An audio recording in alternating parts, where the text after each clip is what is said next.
Guys, eto, nagsalita na mismong si Senator Cheese at dito tahasan niyang itinanggi etong mga akusasyon laban sa kanya na siya ay umano'y nakatanggap din ng mga maretang may laman na rimpak-rimpak. So eto, paniniwalaan kaya ng taong bayan.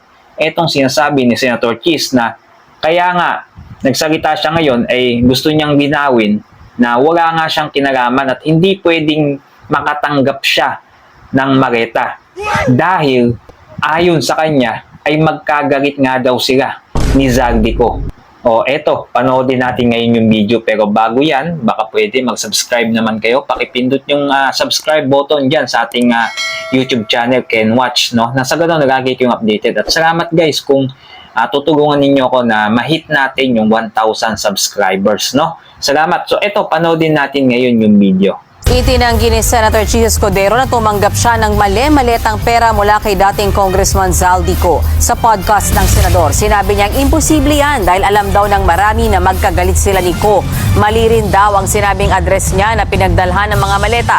Duda rin ang senador sa timing ng akusasyon na sumakto sa pagdalo niya sa sesyon noong June 3. Magugulitang mula sa Cayetano Block ay lumipat si Escudero sa Gatchalian Block. Ayan, eto guys, eto.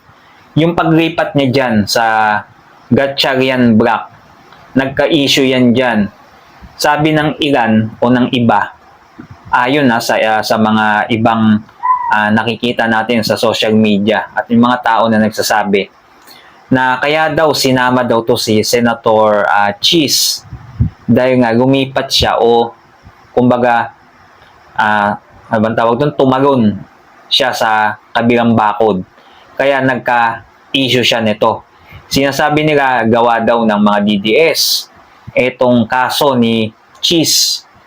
Kaya siya dinadawit ngayon o kaya siya dinadamay. Sa tingin nyo, totoo kaya?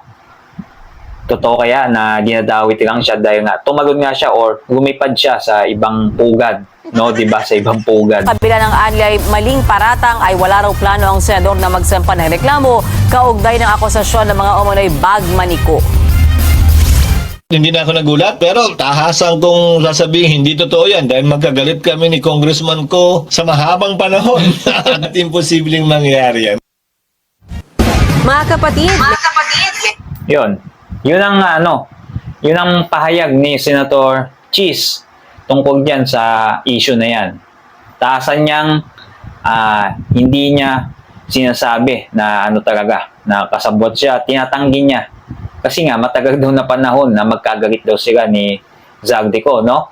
Sa tingin niyo kaya etong sinasabi ni Cheese ay magpapaniwala kaya sa inyo? Comment down below kayo sa video natin at huwag niyo na din kalimutan mag-subscribe, no?